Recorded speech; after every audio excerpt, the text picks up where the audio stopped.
This is the Power Producers Podcast, where we are refining and redefining the sales game. Rule number one is you have to believe in yourself. You're the only one who doesn't think you belong in this appointment. The prospect has already validated your existence by scheduling time with you. Get it through your head you belong here, go in there, crush it, and close the deal. A place where sales professionals can come to learn from other sales professionals and thought leaders that have mastered their craft. The difference between a good salesperson and a best-in-class salesperson is only 2 minutes. By spending an extra 2 minutes on what you might think is a mundane task in the sales game, you separate yourselves from the pack, you grow your book of business, you close more deals, and you retain your accounts. As well as their peers who are still striving for perfection to achieve their why. I have a wife and 4 kids. Failure is not an option. Real sales professionals, real stories, real results. It's no different than being a professional baseball player. You can't be a one-trick pony. You have to be a 5-tool player in order to succeed in this game. This is the Power Producers Podcast, production redefined. Are you ready to feel the power? All right, everybody, we are here today with a very special guest, Mr. Charles Visalli with Time for Wine. His company is a company that we have used at Florida Risk Partners to make a difference with our clients for their holiday gifts. And I wanted to bring Charles on today because his company is unique. And as people that are in sales, you're always looking for that angle to make yourself stand out from your competition. And he is one of those people that I can 100% guarantee will make you better than you can make yourself look. Charles, welcome to the show. We're glad to have you. Thank you, David. Thank you, Kyle. Glad to be here this Monday afternoon, enjoying Quarantine 15. There you go. There you go. So, Charles, we know you're the wine guy now, but you weren't born with a wine glass in your hand. How did you get to where you are right now? Sure. It was a conversion like most people who love wine or love anything that they enjoy, that have a passion for it. My previous background, I was a hospital administrator. I was in healthcare for a number of years, traveled around, always found wine to be that symbol of friendship, the symbol of hospitality amongst a lot of people I was either recruiting, doctors, attorneys, and so on and so forth. And I thought if I was going to do this on an ongoing basis, I should learn a little bit more. Thus, the travel back in 1993 to Napa, and that really opened up my mind and my palate to what awesome wines are being made. And fast forward a few years, we both, my wife and I, decided we wanted to get into the business. And in 2003 is when we actually jumped into and started the Time for Wine concept. That's awesome. So why don't you tell everybody a little bit about what Time for Wine does traditionally, and then we're going to talk to you a lot about how you've had to innovate over the recent past because of the quarantine situation we're in right now. David, Time for Wine is just a fun business. It's a great way for people to learn about wine. I didn't want to become another retail store. I didn't want to become just a wine shop on the corner. You go and bought your casual bottle of wine. We thought the concept of the European tasting would be the way to people's hearts and to their homes. So offering the customized wine tastings at someone's home. You invite some friends that have an interest or an intrigue about wine, and we coined the phrase, a teaching and tasting experience. So you sit there in the comfort of your home, you have some friends over, and we bring an assortment of 5 or maybe 6 different wines, the wine glasses, some dark chocolates, and you get a chance to learn and understand where these wines come from. Who are the winemakers? What makes these wines so different from some of the others? As you're sipping and swirling, you then begin to digest that information. Every time I leave a party, people are really impressed, not only with the share of knowledge that I have, but just how good the wines are. And from there, we started to take a look at what other needs there were for corporations. The private label program you had touched on earlier. That's a great concept. People thought it was just for the holidays. I've got realtors right now.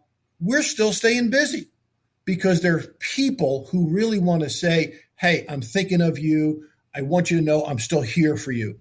We've got attorneys, we've got some financial planners, we've got a lot of clients that we're doing some private labels and gift baskets. We've got one car dealership just ordered another 3 large gift baskets because people are still needing a car. So I like to say we are an essential business. We uncork the fun for individuals. And for the most part, we bring not only the entertainment aspect, but a real way for people to learn about wines. So let me understand, like what you were saying is did you originally start out just doing in-home tastings for groups of people that just wanted to maybe get a few friends together and do a wine tasting, learn more about wine and all of that, and you morphed into the more corporate commercial stuff that I know you from? Is that a fair assessment of your evolution? It's absolutely right. You have to realize 2003, there wasn't as much information about wine as prevalent today.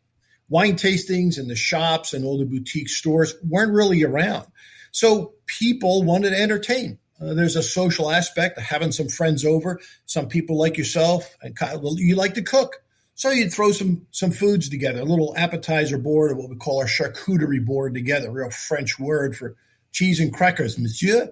And you lay it out. We bring the glasses. We bring the entertainment. 70%, 75% of my business was just that. And then we started talking to nonprofit organizations. And back in 2003, we saw a need for certain organizations that really needed some help that weren't getting funding. And we started to work with those groups. From there, then we started to talk to some of our corporate clients. Can you do me a gift basket? Can you do a customized or engraved bottle? So I started working with some graphic designers, and that's where the concept of the corporate private label came from. And it's been a wonderful concept ever since. So I remember when you came by our office, like David had mentioned, to do the private label for the holiday party where we were, hooking up our clients with nice little gift basket set of wine. Obviously you were sitting in our, conference room for that. Now with the Rona out there, it's a little bit different. What have you been doing to, continue to drive business? Well, you've always heard the phrase, given lemons, you make lemonade. Never heard that before in my life. I've been Yes, you have, my friend. I really never did much with the Zoom platform, Kyle, and it wasn't until recently I was invited by some winemakers and some people to continue my certification to attend some classes. We have a wine club. We have people who attend our regular teach and taste programs. And I said, let me start with this core group. If they get excited by a virtual wine tasting, perhaps this is something I can build upon and maybe even keep in the services of revenues that we have right now, or just a line of services that we could provide. So my first one was May 6th, not too long ago.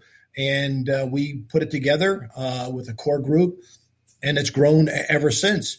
They'll pre-order the wine for me. We'll arrange delivery. Now it's all right here in Tampa and in the market we set up. And my first 2 wines, I did a white wine from South Africa, and I did a red wine from Columbia Valley. Show people the uniqueness of our wines. We had 16 people on, couples and so on. So it's probably about a total of 34 that were there. They loved it.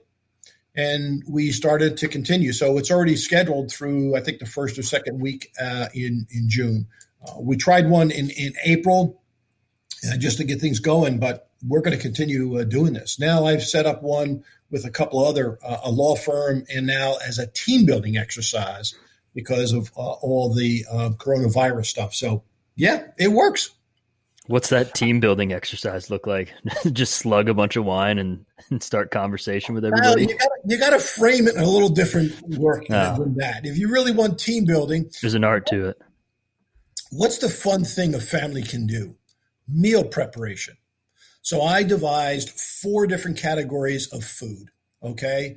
Tex-Mex, Southern soul food, Italian, and, another one we'll say. So I put those menus together, sent it to the CEO. I said, listen, you got teams all over scattered here in Florida, Jacksonville, West Palm, Miami, so on. let's say there's 20 of these teams. Let them all cook one from these categories. We will ship them 3 wines, a white and 2 reds, and let them showcase what they made. An appetizer. I mean, for the Italian ones, they can make a caprese salad or a little antipasto, a pizza or lasagna. Get the kids involved, get the families involved. And then I would come on as their celebrity sommelier. And for an hour, hour and a half, they can have fun. See their colleagues as we're talking right now, have a few laughs and drink a few glasses of wine. So that was the concept that we came up with this company. And there's 3 or 4 other scenarios that we could have: a wine and chocolate pairing, a wine and cheese pairing, and so on and so forth, Kyle. I got to believe that you could even take that back to your roots, right? I can tell you just from personal experience that the virtual happy hour is now a thing, right? Oh. Like my wife and her sisters, my wife and her coworkers, everybody. They'll schedule it 5:00 in the afternoon, getting dinner on the stove or in the oven to cook or whatever. They want to get together, shoot the breeze, and they will sit and enjoy a glass of wine while they're talking, just like we're talking right now. Sure. Over the internet. So I think that it's interesting. And I mean, if nothing else, it speaks to your ability to innovate, because you've already moved your business from where you started to looking at the corporate angle, and you're just continuing to find ways to, transform your business into something to push it forward. And I'll tell you, when this dude came into our office originally for us to put together the wines that we gave away as a gift at holiday time, he came in with what looked like a magician's briefcase. I wasn't sure if he was going to open it up and the big snakes were going to, fly out, or if he was going to pull a rabbit out of his pocket or what. But what he did do was pull out a bunch of wine that was very good. And all of the stuff that he mentioned, chocolate, we had some cheese and crackers and things like that. And we went to school. My man Charles took us to school on wine. And so I think that it's interesting because there's a big need there. When I got into the insurance space, you could have put a great bottle of high-end, Opus, Camus, Cake Bread, any of the ones that you see for a couple $100 a bottle in a restaurant, directly next to a bottle of $2.99 oak leaf off the shelves at Walmart. I would have never told you the difference. I wouldn't have known. And I don't know if maybe part of me was cynical that I just didn't really believe there was that much of a difference in the different wines and things. But that was my first real eye-opening experience to really, really good wine, because carriers really didn't have a budget at that time. They would come in and take you out to dinner, and the wine bill would be a couple of $1,000s, sure, apart from what your dinner was. And that's when I really started to notice, okay, this is interesting. I can see why people gravitate towards wine, why people like it, why they can understand what you pair with what food, because it really truly does accentuate the flavor. So for me, one of the best parts about having you come out and engage with us, it was the educational piece to say, look, here's this wine from this part of the world, not just in the United States. I mean, we have our own. I would say that microbreweries have probably surpassed wineries at this point because there's just popping up everywhere, but we still have a lot of undiscovered areas where wine is made. And there's a lot of diversity in the United States as far as wine. But when you open it up to South Africa, New Zealand, Australia, all of the crazy places, and we went on a journey around the world with Charles for about an hour and made our decision of what we really liked. And it was good for me. I brought the wife in. She likes wine. I wouldn't necessarily say she's a sommelier. She'll drink whatever's in her glass, but it was good. It was good for her to hear what Charles had to say and learn from that. So I think that's a really cool part about the experience. What is your ability to work geographically, right? Because this has to have forced the envelope a little bit for you to expand outside of Tampa. I know you said your stuff that you've done right now is Florida or Tampa area, but I mean, with the internet, there's really no limitation as to where you can go other than maybe shipping. And I can't imagine that there's not a solution for that. Well, the logistics we have to work out depending on the time frame. But just last week, I had a law firm approach me. They have some offices in Texas. They have, other people that they want to be part of this family. And there was a female, and she said, Charles, this is what I want to do. What can you put together for me? And I said, here's some wines that we just got in that are really different. No one's really tasted them yet in the market. I had them for some events. All our events for April, all of May, and I haven't had anything scheduled for June. My first event is in August, and it's a bachelorette party. And I'm hoping it's going to, go off, but we'll see. Anyway, again, it was only about 10 or 12 groups of individuals. So we had to ship out 7 of them here, 3 in Texas. Package it up. We put the tasting sheets in for each wine. I put some suggested food pairings because I can't supply all the food. Here's some of the food things that I recommend you have when these wines. Here's the temperature I want you to have these wines chilled at and open up. And I want you to use glassware, not styrofoam cups, not a red silo cup, okay? Not a coffee mug. I want you to use real glassware. So, David, I take this very personally, and I take it with a lot of sincerity. I want you guys to have fun. Believe me, I want them to enjoy the experience. They get the package, we verify it, and then on Friday night at 7 o'clock, we Zoom in. There's an ID for them. I send them a wine placemat so they can put the glasses there and have the bottles. And for an hour and 20 minutes, we entertain, answer questions, have fun. They can see their colleagues, and at least for that short period of time, be cohesive, be part of a team, and still feel as though the company's moving forward as we're facing this epidemic right now. Out of everything you said, I hope everybody else picked up on the fact Charles did not talk to you about what wine to pair with the food you've prepared. He explained what food you should prepare to go with the wine he sent you. So he put that in the proper context from the wine guy. It's interesting because I would think that there's a lot of other things that this could lead to for you, right? Because depending on, the types of parties that you're having and all of that, you have the ability to really get a lot of data on what people like, what the hot wines are that are moving, to have the ability to then market to them and suggest to them when new wines come out, or even have some sort of a subscription service where maybe they want to do a wine tasting once a month and you build yourself a recurring revenue stream off of it. We would love to do that. That's maybe down the road. Right now, we ask, can we put your emails into our database? Can we send you our newsletter? We do have a wine club where we send 1 bottle or 2 bottles out each month. Some new people subscribe to that. We just got a few people that gave it to their mothers for a Mother's Day gift for 3 months. And they specified, we just want to give them white wines or lighter wines for the summer. Fine. David, most importantly is listen to what the customer wants. I don't want to sell you a bottle of wine.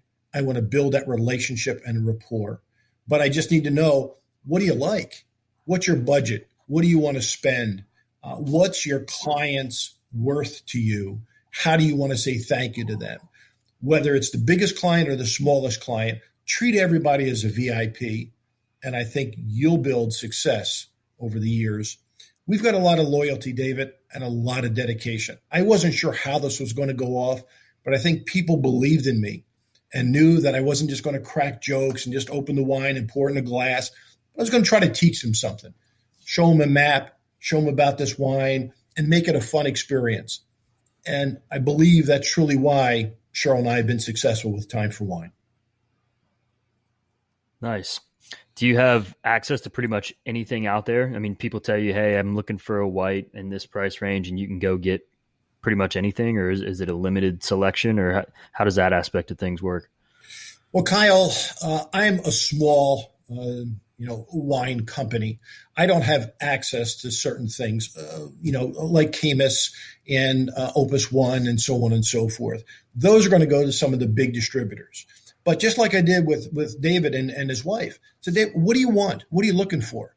I found some great wines at some great prices that were really terroir driven, had the palate he was looking for, and the packaging. Once we put a private label on there and put them in the gift box, man, they were showpieces. So yeah. You've got to tell me, I like something sweet. I want it fruit forward. I really don't like anything real dry. Everybody's palate is different, Kyle. I want you to experience that. The new wines from Argentina are great. How about a wine from Uruguay, the Garzon family, an Albarreño from Spain, the Tannat that we're getting in. These are all great classic wines. Look, California does a great job, and I'll continue to support my friends in California. But you got to be open-minded to things from Italy, France, Spain, Portugal. South Africa is a thriving wine market. Even though it's new world, they push out some beautiful reds and some blends that I've enjoyed. And don't forget our friends down under in Australia. Good day, mate. You'll have a great Shiraz for sure. I'll tell you what, man, it's interesting because we got nothing but compliments off of the Peju winery wine that we sent to our clients. It was fantastic, and it's one that I personally enjoyed quite a bit as well. You know, one of the things that I think that as salespeople or corporate people that might be listening to this, that they need to understand is think about how you enjoy wine. Yeah, you might want to just relax at the end of the day and go crawl in the tub and sit there with a nice glass of wine to forget everything that happened. But more often than not, it's a social event. You're with friends, you're at dinner, you're at a wedding, you're at a party of some sort, you're at happy hour, whatever it is. And so one of the things that we did, and we will do again the next time we do this, is we wanted to make it social for all of our clients. So what we asked them to do was to simply share a picture of them and their family enjoying the wine from Florida Risk Partners on social media and make sure they tagged us and used the hashtag that we specified so that we could track. And other people saw that and were like, wow, that's pretty cool. I didn't get that from the people I'm doing business with. And we used it to our advantage. And I think that, you create loyalty from your customers when you do things like that, but it also can be a great way for you to market your business as being different than your competition when you show things like that. I am often accused of overspending on promotional items and products. I am constantly spending money to push the envelope and get our brand out in different ways. And I can tell you, it is always well received by the people who get what we give, because it's different than what they're going to get from anybody else. And so I'm not going to listen to people who tell me I spend too much. I'm going to continue to do it. And our business is thriving as a result of a lot of what we're doing. But, what you're doing as well is huge, man. I mean, it's got a very social application to it. And it's one thing to have wine gifts for your clients. It's a whole other thing to do that and then be able to have the pleasure of watching them enjoy that with their holiday meal or whatever else through static photography or otherwise. So, even doing video virtual toasts and things like that, it's pretty cool. Thank you. I couldn't agree with you more. I love how you incorporate the colors with your logo, and you've gone above and beyond, because a lot of times people don't realize the importance, but your logo, the color, everything you do stands out and makes it pop. Yeah, so I guess I would ask you this. You've forgotten more about wine than I will ever know. I'm interested because when we've talked and when you came out here, I learned a ton about places that I didn't realize actually were known for wine or had wine. Where are some places that you would say that people would be surprised to receive a bottle of high quality wine from? Right now, Spain. Spain is producing some great wines. I had a trip planned to Spain this May 24th to June 9th. 9 wineries. We had a cooking class scheduled. We had a cheese factory, an olive oil factory. Spain, Rioja, Ribera del Duero is producing some elegant, fun, and enjoyable wines.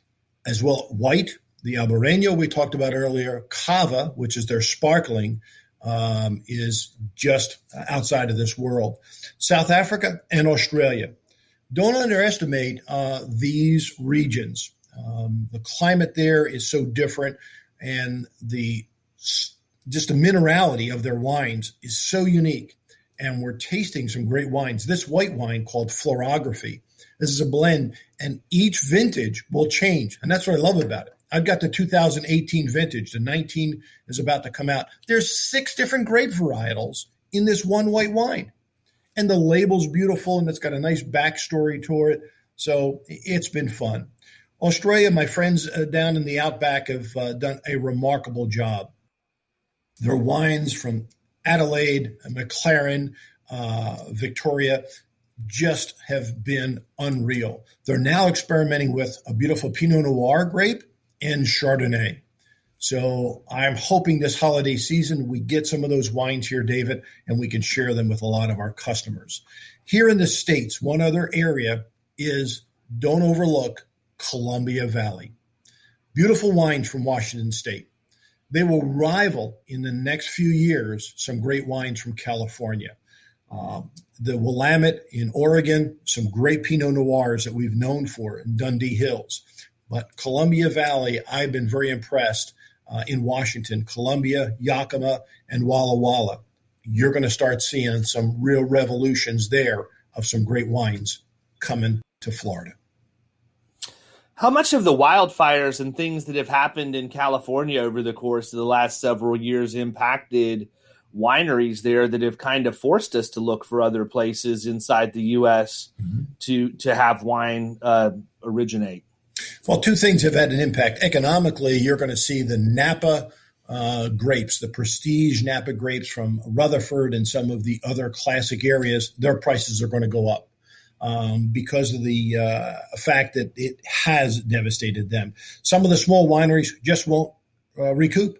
So we are going to see some of the other places like Sonoma really leapfrog and start producing some other great wines. Those winemakers have moved on, or some of the staff have moved on to some other places.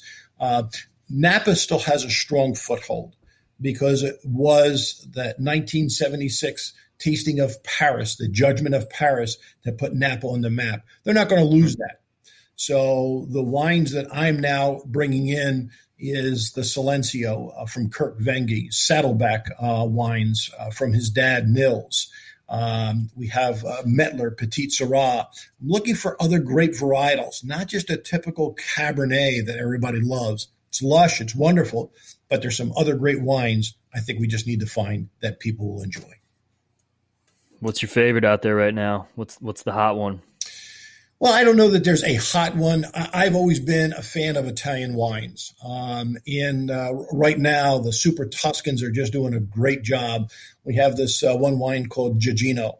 In 2015, it is just a blend of wonderful grapes. It has the prestige. It has the velvety texture you're looking for. It's lush. It'll age for a long time. One of my other favorites is up in Piemonte, and the beautiful grapes called Barbera. Just really soft and elegant, dark purple. You get some nice plums and wonderful flavors there. So Italian wines is just great. You go all the way down to the areas of Puglia or to the island of Sicily, Nera di Avola, or one of my favorite rare grapes to get from Sicily, Nerello Macalese. It is a mouthful, but such a wonderful wine. Those are the things that you want to bring to your table and share with them.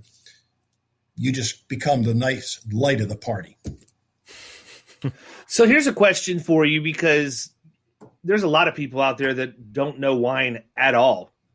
So if somebody decided that they wanted to start trying to appreciate a good glass of wine more than they had in the past, where do you tell a noob to start? Like, what are the 3 or 4 things they should be doing as they're swirling, sniffing?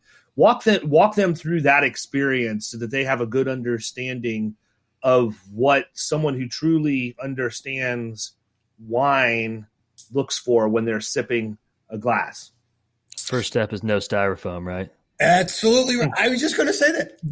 Get some real glassware. I love to sit on the couch and pound styrofoam cups full of some hot wine. If you truly want to learn about wine, start with the fundamentals. Get some glassware, get a good wine opener, and get a booklet. Doesn't have to be a journal, but get a booklet, because your taste of sense and smell and wine appreciation is going to grow. And as you taste different wines, so I always tell people, start out with something that you like. Tell me what your palate enjoys. I really want a fruit-forward wine. Maybe you want to start with Merlot. Simple, easy, jammy. You like more cranberry or raspberry? You like, some of the pomegranate? Get a Pinot Noir. And then for them to kind of zone in what style of wine, get something from Old World from Europe and get something from New World here in the United States, or one of the other countries we've mentioned, like South Africa or Argentina. And then do a little side-by-side tasting. Try some whites and try some reds. Most people gravitate towards the sweeter wines first. So maybe you try a Riesling. That should be sweet enough for you. But some clients still are hooked onto the Moscato. Now, there's nothing wrong with Moscato. It's a great wine. It has its place. But it's sweet. So you then have to take a look at, from the Riesling, maybe a Gewürztraminer, and then a different style of that wine. And then my classic French would be a beautiful Vouvray. Vouvray is the ultimate classic from the Loire Valley. Crisp, refreshing, really delicious, and has some really sweet notes to it. So that'd be my start. So I open up a bottle of wine and I let it breathe, because I saw that on TV before, that I should let it sit for a while. How long should I let that wine let air get to it? Should I decant it? Shouldn't I decant it? How do you decipher all of that? Well, white wines don't really need to breathe. It's the reds. And depending on the age of the wine, the older red wines, you may need to decant. I'm talking about something that might be 7, 8, 9, or 10 years old. If it's within the last 3 or 4 years, there's no real need to decant it.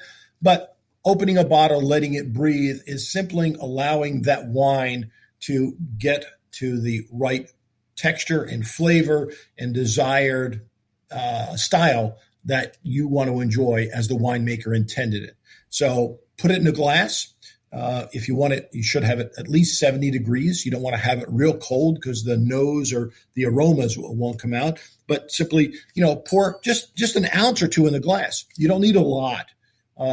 And give it a couple of swirls. That's where you're going to release the esters or the fragrances of the wine and begin to take some notes. What are you smelling? Do you smell flowers? Do you smell the earth notes to it? Do you smell fruits to it? And then begin to jot those things down, because we really taste wines with our eyes first, and then our nose, and then our palate. So when I'm swirling it around and people talk about tannins all the time and all of that, what does that even mean? Tannins is a level of dryness. Tannins is actually the skins of the grape that have been fermented and aged with that particular wine. Think of a tea bag, okay? And as you put a tea bag in a cup of tea, the longer you let it seep, what happens? It gets dry. It makes it like you puckering up. That's what tannins are. Tannins give you the same kind of flavor and style. Different grapes will give you different tannins. Interesting. So I get it in my mouth. I've swirled it around to release everything. I stick my nose in there. I sniff it. I like what I smell. What am I looking for when I taste it? Trying to pick out those items that you smelled originally. Are you tasting some of that? Is it sweet? What kind of residual sugar are you picking up? What kind of baking spices are you picking up? Are you tasting any of those things as you taste it? What's the finish like? Is the wine light, medium, or heavy? And by that, I mean, think of milk. 2%, skim milk, and whole milk. Those are kind of the bodies. The first would be the skim milk, 2%, and then whole milk. Is the body texture really heavy? And then the finish, is it a short finish? You're like, I didn't taste too much. There's a real nice long finish. You can still taste that wine afterwards. Does it taste bitter? Does it have some acidity to it? There's a real difference. So you have to really break down those wines. But for a newbie, just, hey, I like this, but this was too dry. Then you got to springboard which direction you need to go. Awesome. Skim milk is the worst by far. I can't believe people even drink that. Yeah, well, I mean, that's what we grew up on. It used to be when you go into the supermarket, I don't even pay any attention anymore, but like skim milk, like the more percent fat that the milk had, the more expensive it was to buy. So we never could afford the red top milk. So I didn't know anything. I didn't know anything different than skim. Charles, talk a little bit before we wrap up. Talk a little bit about your subscription program. Your what you were talking about with the monthly send a couple bottles out. What's the price point to that look like? Do you have multiple price points? How do you get it dialed in for somebody's individual preference, or is it more of an opportunity for them just to taste different things? What does that look like? We simply say we want you to experience the wine. So each person that signs up, they would send us an email, or they go to our website, timeforwine.net, and subscribe 1 bottle, 2 bottles, or 4 bottles. Minimum subscription is just 3 months, 6 months, or an entire year. And you can pick, I just want to do reds. I don't mind doing red and white and alternate that, or I want just all whites. With the monthly subscription, anybody who signs up, they get these European wine openers as a gift. There's a nice certificate that they get. It tells them about it. And then each bottle has a card that we write up. It tells you the country, the wine. It gives you the aromas of the wine, what you should expect, and my suggested food pairings. So I like to cook myself. I'm not a chef, but I'll make some things in the kitchen. The subscription for 1 bottle is just $19.95 plus shipping. For 2 bottles, I think it's like $34.95. So these are really value-driven wines for people to just begin to get excited about what we have to offer. And they're wines from all over the world. So we try to entice people, look, use them for a gift, sign up for 3 months, see if you like it. Wedding gifts, we've done birthdays, anniversaries, it just all over the place. But just simply an email, we put them on our register, and then they get mailed out between the 5th and the 10th of each month. So our wine clubs already received theirs for this month already. And I assume that does pretty well for you? It's been remarkably well. New people that have come to town, Google wines or wine tastings or wine clubs, our name pops up. We had a couple just moved here from Indianapolis. She took a job with a large company, had to go on furlough because obviously everything is going on. She says, we'd like to stop by and see your shop. I said, fine.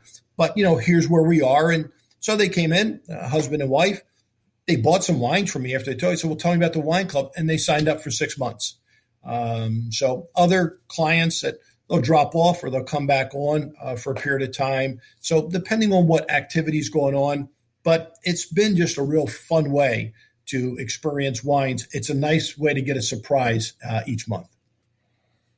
Yeah, I would agree. So price point is excellent too, by the way. Yeah. I mean, that's nothing. Yeah. $34 for 2 bottles. Listen, Solid. Yeah. You got to make it affordable, guys. The average consumer out there, like David talked about earlier, $2 chuck or, a $60, $70 bottle of wine. These are all wines that are going to range anywhere from $17.95 to $22 a bottle. You're going to have already written down, already delivered right to your door. So it's just a matter of what do you want? Sign up for it and just try it for 3 months. You'd be surprised what you're going to get. Yeah, and it's interesting too. I think people look at sometimes the price point of a wine and they sort of turn their nose up on it because they don't think that it's as good as what they expected it to be based on the price point that they see at a restaurant versus the price point versus getting it from you, right? I'll never forget, I was on a cruise. We were on a cruise years ago, and that's when cake bread was really, really hot. It was 100 and $150 to $200 a bottle at any restaurant you would go to, depending on what year it was.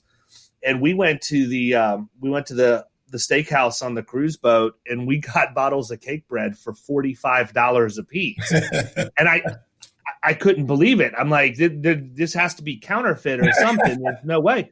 But it's amazing to see the markup between what you can actually buy a really good quality wine for yourself versus what you're going to pay for that same thing if you buy it in a restaurant to have with a meal. Yeah, one of the favorite wineries I like working with is Péjus that you mentioned. You got the Sauvignon Blanc. We just brought on the Piccolo, and Piccolo is a red blend. He has his 2016 vintage right now. We can't offer it for the wine club, but if you go on to their website, they sell it for $40 a bottle. Right now, I've got a special for my clients for $29.95 for Piccolo. It's a 2016 vintage. They only produced 216 cases of this wine. Cabernet, Petit Verdot, a little bit of Sangiovese.